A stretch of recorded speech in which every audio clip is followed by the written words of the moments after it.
Hello, my name is Teresita Blanco, the Artsy Sister, and today I want to talk to you about 5 famous or not. Well, it depends whether you know about them or not. Female painters. And the first one that I wanted to talk to you about is Angelica Kauffman. She painted in the 1700s, and her art style was neoclassical. And she was, and one of her greatest accomplishments was the founding of the Royal Academy of Art. She was one of two female founding members. So it was like a big deal for like a female painter to actually like be to the foundation of an art academy and wanted to be responsible for it. So this is her self-portrait. I can just show what she looks like back then. And as with most self-portraits and whatnot, she was advertising her talent. She was telling her future patrons, I can make you look this pretty. And she made most of her money by doing portraits. Of so yeah, here's Marie Antoinette with all of her, with all 3 of her kids and whatnot. Yeah, so then, you see her, the fancy dress, all of the cute little ribbons. So it's interesting, that Marie Antoinette chose a female painter in order to paint her and whatnot. Because I guess she just felt more comfortable with a woman painting her than to have like a traditional male painter constantly perving on her, as was tradition back in the old days. No, it's not just that. Take a look at the kids. Guys don't know how to draw kids. Oh yeah. Like most kids, they're like just awful, especially baby. This looks like a legit baby and whatnot. They just draw them as little midgets.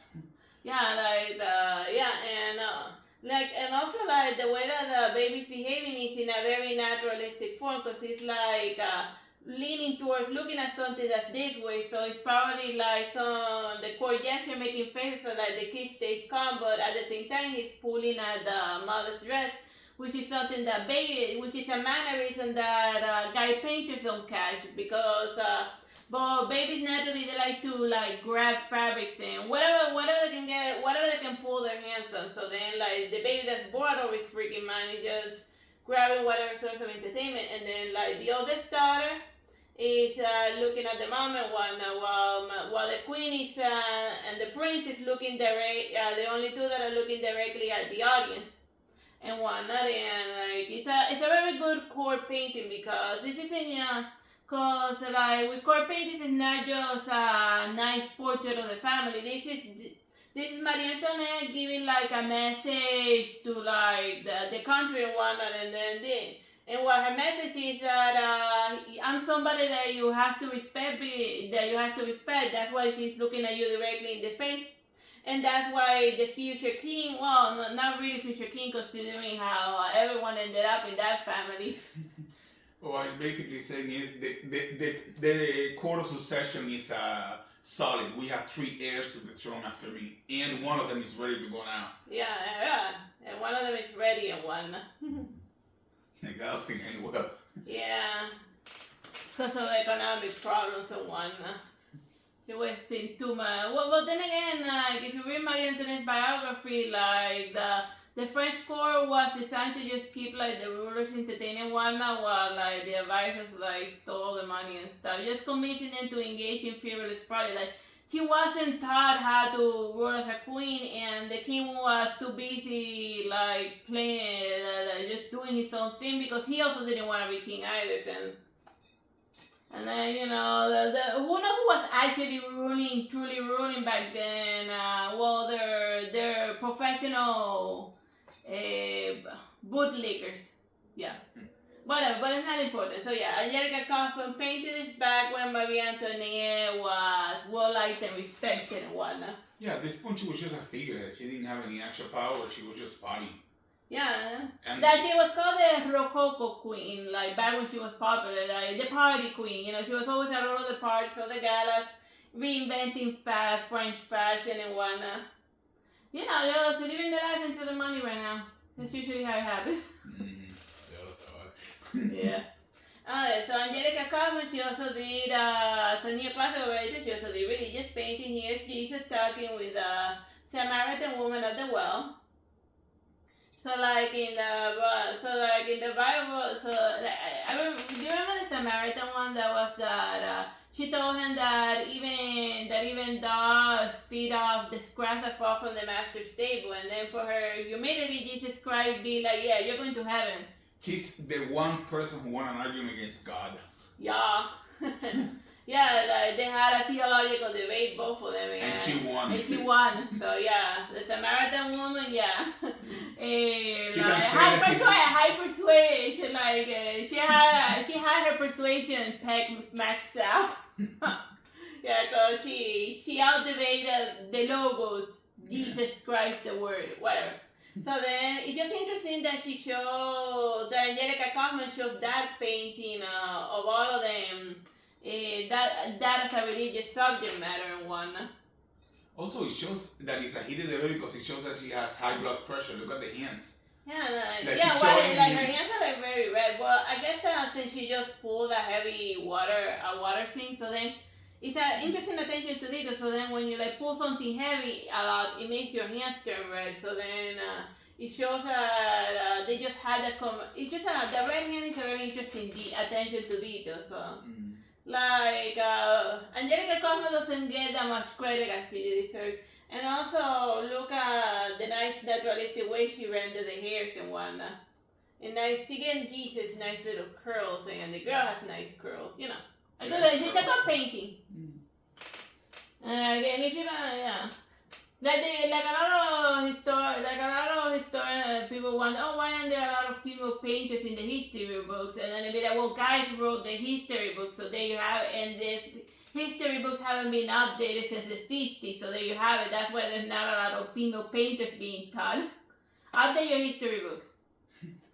There's more chick painters out there. They just don't talk about them, so whatever. Alright, so this is the beauty being supported by prudence, and she scorns folly and whatnot. It's just like, get away from me, folly. Alright, now we're moving on to the next female painter. This is Lea Cahill Perry, 1913. Oh, that is one hat. And it's called the Green Hat. Like, she was a student of, what's his name? Claude Monet. The guy who painted like the zillions of water lily paintings. So yeah, but then she eventually broke away from her master style to like develop her own way of painting and whatnot. She found her own ninja way. And the reason why I mentioned that, she's an impressionist and from the US. The reason why I mentioned that she found her own ninja way is that her husband one day got like a teaching job all the way up in Japan, so she lived in Japan for like 3 years, so yeah. Like this is one of the paintings, she made like 80 paintings while living in Japan, and this is like one of them, you know. There was, like unlike other Japanese paintings where it was like a European just making their own version of what they thought was Japanese based on like, what's his name? Based on like you know those Japanese prints or QA paintings and whatnot. But no, she was actually able to legitimately paint what was going on in Japan because she was physically there. And she was even a bit of the art academy of Japan for like doing her husband's 3-year tenure. So yeah, she's the blue-eyed samurai painter. Yeah. So she was there. So like she painted in Japan and among the Japanese. So there you have it. This one is another painting. The trio Tokyo Band. So then they're teaching these maidens how to play the violin and whatnot. But if you notice, the setting is traditional. Here's the tammy mat. Look at the sakura blossom over there. It's like legit. It's queens that were in Japan right now. Because during the time period, the Japanese people were like they were throwing their whole culture out the window. They were gonna be like we just defeated the Russians, so we feel really powerful. Yeah, that's a lesser known fact that like the Russians lost to to Japan. So then they'd be like, we feel freaking awesome, so we're gonna get rid of anything that makes us weak. So then they went highly industrialized and like and then highly militarized, and that eventually led to World War II. But we're not there yet.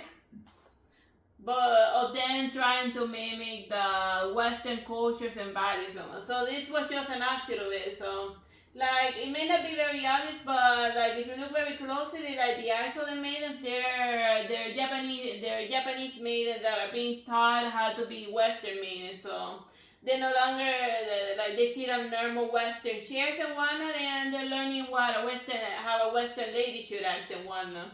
And play Western instruments. Like they're not playing the gato or any of those. Yeah, they're playing the violin, the cello, and the piano. So So it's a very interesting time period that we're observing in Japan, where that was documented by Lea Perry while her husband was there. That was brought over there to like teach Japanese children to throw their culture out the freaking window. It's just sad, but. That was just what the emperor was into, and if the emperor says a culture has gotta go, yeah, they just did what he said, cause that's just the way that people wrote back when there was a monarchy or whatnot. Also, they're not wearing the traditional kimono or whatever. They're wearing Western lady outfits as well, and even Western hairstyles, That's very interesting. It's funny, while the Westerners were painting traditional Japanese stuff back then, the Japanese people were like throwing their culture out the freaking window. So like the Japonistas supposedly showing what Japan was like during like the impressionist period was completely wrong, because the Japanese people were trying to westernize themselves because they perceived their own ways as a weakness and whatnot. And this is Edith Leary, which is the name of the kitty cat. That's a nice painting of a woman with her cat. I just wanted to show you a cat painting. Nothing else to it. It's a girl and her cat. This is the next painter I wanted to show you, Sophie G. Anderson. She didn't do a self-portrait, so I just showed a old photograph of her. And like she painted and this is her portrait of a fairy. So she saw a fairy, what's interesting about her is that she was mostly self-taught. Like she studied a little bit with one guy over there, but most of the time she just taught herself how to paint. And it's admirable to see any self-taught artist. It's always cool. But not if they don't draw well. Only if they draw well. Whatever, I'm mostly self-taught as well, so yeah, I'm just showing trash. I'm just like dissing myself as well, whatever. So yeah, a beautiful portrait of a fairy, and you see here, and she didn't just limit herself to one butterfly. She you can see a bunch of different little types of butterfly on her here. And even the wings, they're like they're the moon moth's butterfly wings. So it's just cool. This ain't no random fairy painting. She actually took the time to draw different types of butterflies and whatnot. And if it's not as a woman painter, she actually went crazy to render the hair well, because women have been fussy about their hair. Apparently, it's like forever. Yeah. Because they go crazy with the hair, rendering the hair well, while other painters like Velasco, they just like, bam, bam, alright, I'm done, next painting. And they just put like random dabs of painting, and as long as it looks kind of like hair from like a mile away, then they be like done. But no, not female painters. You're saying that Velasco doesn't know how to draw hair? Cool. You already just said that other guy doesn't know how to draw feet. So. He just doesn't like to draw hair, or maybe the Menina's hair was just off, got off. Whatever. Alright, this one is called No Walk Today, and the reason why I want to show you this painting is because like in the early 2000s, this painting of a little girl sad because it's raining, and she got all dressed up, and then it started raining, so she wasn't able to go on her daily walk. And it's like, oh, I really wanted to go for my walk. This cute little painting is sold for $1 million. So it's like one of the highest selling paintings made by a woman. So yeah, so keep an eye on her work, keep an eye on her paintings, because like if you're like an art collector, her works are like her work sells for millions. So yeah, that's something good to keep in mind. Yeah, and like it's a very good painting if you analyze. You got like the flowers and a perfect rendering of like raindrops falling on like the glass and whatnot, and like the nice sheen of the dress and like the curls on the little girl's hair. It's a very good painting, and like and even the leaves over here are almost photorealistic and whatnot. Yeah, one of the plants has aphids on it. Yeah. And this one is called The Last Tribute of Love. And basically, so then, like both of the girls are like wearing in black. So what they're doing is that they're making garlands for a funeral, cause like their mom or their father died or something. So without the context, you don't know. You just think, oh, it's just some sad little girls making bouquets and whatnot. No. They're making flowers for a funeral. So yeah, it's not a happy scene. Alright, the next female painter that I wanted you guys to know about is Tamara de Lepinka. I think she's like Polish, but I should I read the information before talking, and then sometimes 80% I usually forget by the time it's time to talk. But yeah, but she's like famous in the US and whatnot. So like you're probably seeing like her artworks in like the ceilings of museums and whatnot. And this is her self-portrait in a green Bugatti, because she likes her fancy cars. So then, unlike and her style is categorized as Art Deco and whatnot. But the way that she described her approach to art is that she was like, I want a clean, crisp painting, and I want my art style to be completely different from everyone, and I'm not gonna imitate anyone's work. So she found her own. She went full on for originality. So that way, when it's like burrito, like from far away, you look at a burrito and you be like, that's a burrito. So you look at her painting and you be like, that's a Lepinka painting. So then that was her approach to art. I want my art to be 100% recognizable. And she made her money making celebrity portraits in the 50s. Because like her art went out of style after the 20s, but then it came back. In the 60s again. And this is in the middle of summer, you know. Like a nice close-up with varieties of flowers. It's almost like soft cubism, because the pictures are very stylized and whatnot, while still maintaining the identifiable traits of the person and whatnot. And this is Portrait of Ira, 1930s. You see nice combination, and you see high attention to getting the hair to look just right. Yeah, and nice folds of the fabric and whatnot. And Somebody Sleepy Woman, 1935. Like there are other paintings and whatnot, but I just chose the one where they're mostly clothed because of YouTube. Alright, and the last female painter that I wanted to mention is Artemisia Gentileschi. You're probably all familiar with her and whatnot, because they always mention her in the Baroque period, but always in this order. First they mention Caravaggio, and then they tell you about Gentileschi. It's almost like they always tell them together, even though, like she studied a bit with Caravaggio until she found out he was like completely a drunken lunatic who killed someone with a racket because he lost a tennis match. But yeah, and plus her family was away, because since she was a noble woman, she had to like be careful who she hanged out with. Also, she didn't study that long with Caravaggio. Like, people make it sound like she was there for like 20 years. But no, it was just one afternoon. And plus, she was already painting professionally when she was 15 years old. So obviously, other people taught her before. But they say but the way that they say it is that, oh, she's cool because she would hang out with the cool kid. But no.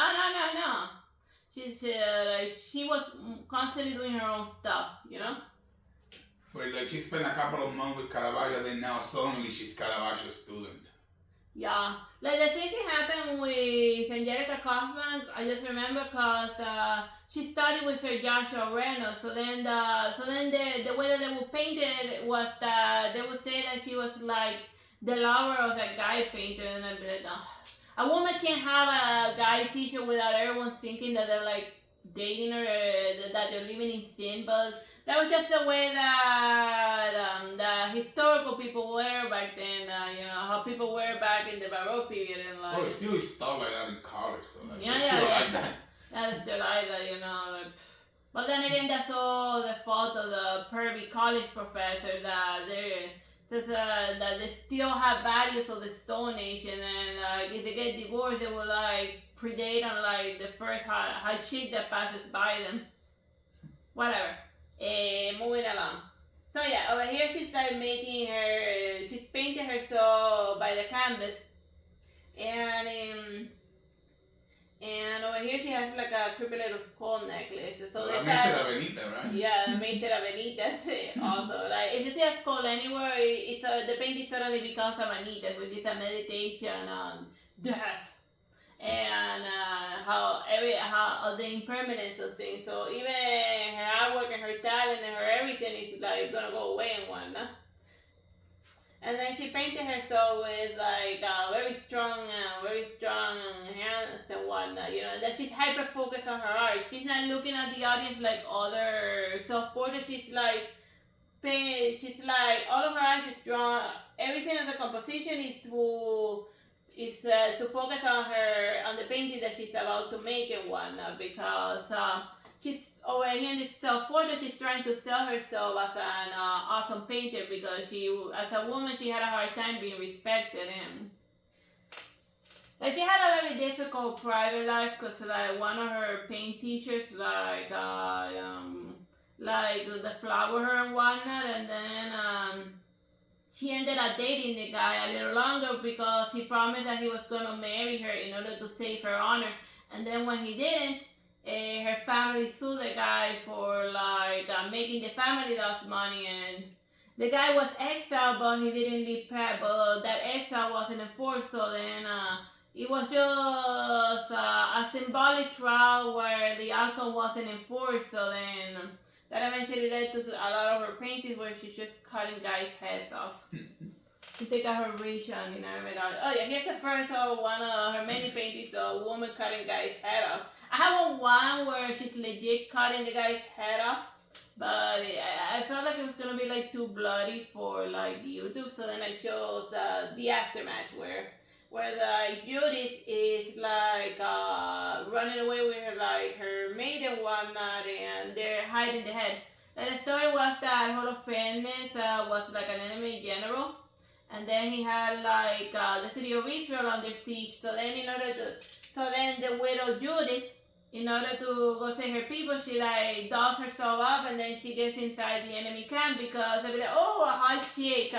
Obviously she's not planning anything. So then they learn nothing from Samson and Delilah. They learn nothing from Samson and Delilah. So then she totally did like his head clean up. And then... Doesn't she put it on a pike afterwards? Yeah. When she gets back to cut down, she puts his head on a pike, and then that freaks everyone out, and then they run away. But obviously, since she's introduced as the widow Judith, obviously Holofernes murdered her husband. So then, you murdered my husband, I cut off your head. That's just how the Bible... And how the Bible teaches it. Yeah, the Bible teaches it. You murder my husband, then therefore I had God, the Old Testament God, you gotta say the difference. The Old Testament God's permission to go murder you. Did I murder you? Because that's how the Bible painted it, you know. You murder. Hammurabi. Eye for an eye, tooth for a tooth. Here's my tooth. Alright, here's another Gentileschi.A, another enemy general that's like gonna die. See? It's gonna nail him in the head. Yeah. She's gonna hammer him. So then she's like gonna. This one she like hammers it. But it's interesting to know that in the Baroque period, during the Counter-Reformation, they were trying to bring followers back into the Catholic Church. So then they felt, so then like a huge criticism that they had back then was that the scriptures were out of date and that they had nothing to do with like problems of the modern time and whatnot. So then in order to combat that, they painted religious scene but using modern aesthetics. So then they said that this is happening right now at this very second. There's a woman like Lea Cahill in the modern time who's about to hammer the hell out some enemy guy. Because this is Italy and we're like a war all of the freaking time. So yeah, hammer time. Oh wow, that's brutal. But yeah, so it goes well with the whole thing of like she taking her rage out on like her paintings and whatnot.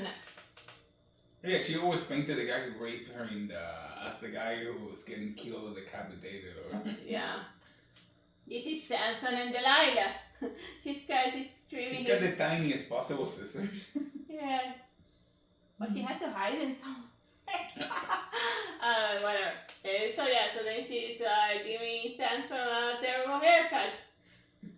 And then afterwards they come to poke his eyes out. You know, and that's why they say that like the reason why they say love is blind or the blind love and whatnot is because Samson fell in love with Delilah and as a result he lost his freaking eyeball. And hair. And hair, oh yeah, so yeah. So love is also bald. Oh yeah, that's another thing. The reason why Samson loses his power when they cut his hair is not because the hair gave him power, but because he was consecrated as a priest of God, of Yahweh, and part of the rules was that they weren't allowed to cut their hair. So it's not that he had magical hair, it's that as soon as he loses his hair, he loses the consecration that he had. Yeah, and the consecration is the thing that gave him powers and whatnot. Not the hair. Yeah, because, yeah. Which is why when he grows his hair back later on, he becomes consecrated again. Yeah, and then he was able to like he destroys the entire temple of Baal, but he dies in the process. But he takes all of his enemies down with him. Yeah. To hell! Like the most epic way possible. Yeah. He also takes down the blanket that helped him get to the walls. But he was an infidel Baal worshipper, so yeah. Yeah, like I don't think that little kid survived. Yeah. See, this is why I say the difference between the Old Testament God and the New Testament God, because God changed after he had a kid, just like everyone. Jesus Christ off to him. It wasn't so much that you're all going to hell about it. Whatever, but he's also his own son, and like, nah, I'm not gonna get into like theological stuff about it. Oh, I think, yeah, that's the last painting I wanted to show you. So I hope you actually learned something about female painters and whatnot, or that I remotely entertained you. Bye bye, God bless.